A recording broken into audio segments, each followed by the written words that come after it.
Thanks, Carl. Well, youth crime victims are questioning a decision by a Queensland judge to reduce the sentence of a teenager who crashed a stolen four-wheel drive into a Brisbane community centre. The 14-year-old was originally sentenced to a restorative justice order and disqualified from driving for 9 months.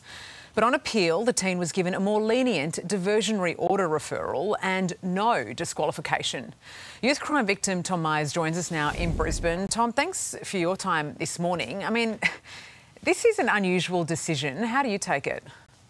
It's infuriating. It's more of the same. The problem is not being addressed. We don't feel like we're being listened to.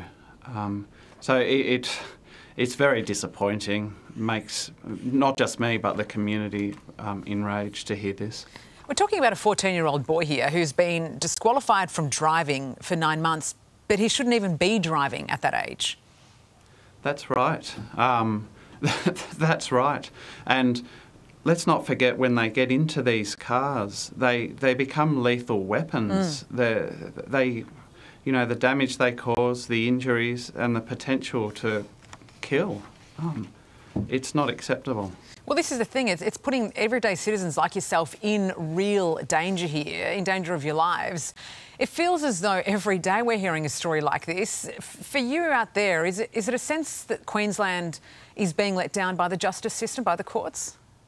Oh, 100%. We're being let down, we feel, by the courts. We're being let down by our politicians. We don't feel like we're being heard. We're living now in locked houses, in locked communities, and unfortunately what we're seeing in the media is a fraction of what's happening. I run a business, and our office was broken into the other day and we had it all on camera. Fortunately, we're doing a renovation. I didn't even bother reporting it to the police. We just increase our security. We're aware of residents around our area who now pay for private security to patrol the streets. So you're not even reporting things to police because you don't think they're going to act on it? You don't think anything's going to change? I don't think there's... What I do is... well, that's right, Sarah. And I look at how I'm going to increase security, what I can do to bolster security, because you report it to police, sure, they might arrest someone, but he's out on the street again the next day. It's frustrating, it's heartbreaking. I mean, citizens shouldn't have to resort to the measures that you're taking here.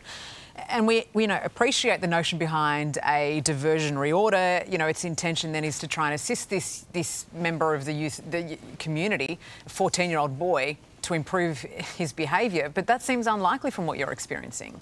Oh, it is unlikely, because it's more of the same. You return the kid back into the community where he's back in with his peers and with his family, where the problems arise in the first place. And, you know, what about us? We have a right to live in communities without offenders, especially serial repeat offenders. I don't think you're asking for very much, Tom. Anastasia Palaszczuk has recently instated a new parliamentary committee to investigate youth crime. Do you think that's going to have any progress? This is not going to have any tangible result on the ground within communities. It's more navel-gazing by our politicians. We understand what the problems are.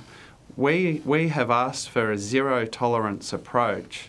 And it's low-hanging fruit. It's a small amendment to the Youth Justice Act to fix how judges and magistrates sentence, and introducing legislation, for example, to ban the sale of knives to people under 18. These are small things that would have an immediate impact on us in the community, not another committee to... where no change we don't expect. And the residents are frustrated. We hear a lot of people are saying the same thing. Yeah. I know they're pretty basic measures you're asking for, Tom. Let's hope the government listens. Thanks so much for your time this morning, as always. Thanks for having me, Sarah. Sarah, the good news is the 14-year-old was suspended for driving for 9 months. Yes, exactly. You don't get your licence until you're 16. Learner's licence.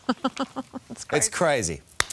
Hey there, Today fans. Sarah and What's my name again? Oh my goodness, Carl. Hey, thanks for watching our YouTube channel, though. Subscribe now for more news, special reports, and amazing Aussie stories. And Carl misbehaving, Whoa, of course. that never happens. Always happens. What's she talking about?